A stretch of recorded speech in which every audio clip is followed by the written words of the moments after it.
There's a new diet out with a book and a PBS special, which we're going to watch here. It's brought to you by somebody we know here on this channel, Dr. Mark Hyman. And you're probably asking the same question that I was asking. What is this? The pagan diet? That's what I thought it looked like when I first saw the word. But then I looked closer and saw the description here. It combines aspects of paleo and vegan diets. Now that surprised me right there. We'll get into that. And that sounds pretty good. And then I noticed something I should have noticed before. That word is one letter away from vegan. Not only does that sound good, that sounds a lot like what I have been teaching for a few years, which is a paleo vegan diet. Well, this one's a little bit different than that, but there's a lot of similar things to it. So let's get into it. I'm going to give my first impression of this diet. What I've done is watched most of this. When it got to a part I wanted to cover on this video, I fast forwarded and didn't watch it, so I could watch it here first. Here's the first one.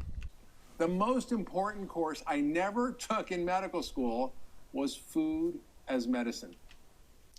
Probably because that course probably doesn't exist. And he spends a lot of time putting down modern doctors.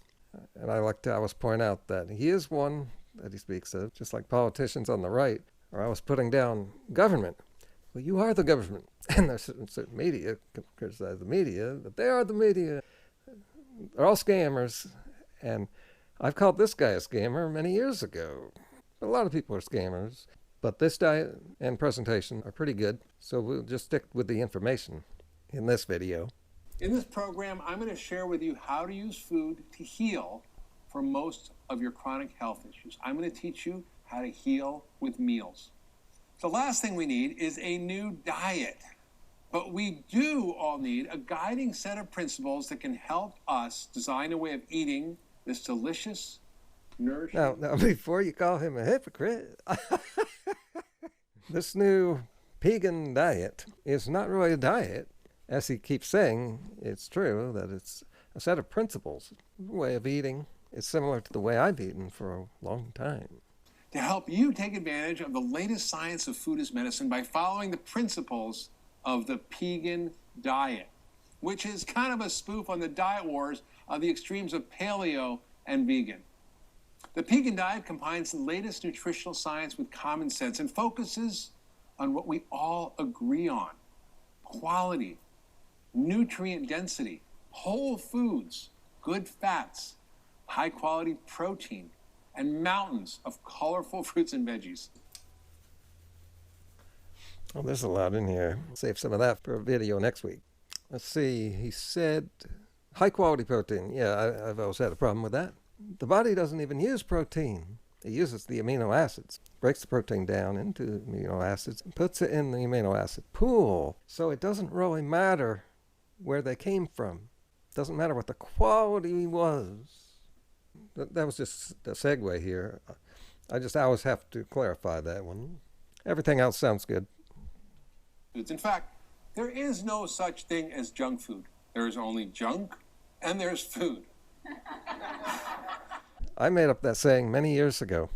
In my insight on so much studying and focus on diet, I realized there's really no such thing as junk food, because that stuff isn't actually food. It's concoctions made out of food substances. And I say that if you want to be healthy, you just eat food, not products, not animals. That's why I adapted the raw diet when that got real big 10 years ago, because when you're eating raw, you're more likely to be eating natural. But still, there are some potholes you have to watch out for. PEGAN Diet starts with the premise that food is medicine, and that the best way to live a long and healthy life, as well as to prevent, treat, and even reverse many chronic diseases, is to eat your medicine. The greatest scientific discovery of the last 50 years is not some sexy new gene splicing technology, but the deep science on the role food plays in both causing and curing disease. Because as he will say, and I think he's about to say, most of the problems that people have health problems are caused by what they're doing, mostly what they're eating, but also stress. I want to point that out because he doesn't mention that. And are linked to food. 30 million Americans have heart disease. 34 million have type 2 diabetes. And 46 million Americans suffer from mental health problems. I just took a look at that. I don't have any of those problems. And get this, 280 million Americans are metabolically that's a pretty vague thing there. So someone could say that I have that. I couldn't prove them wrong.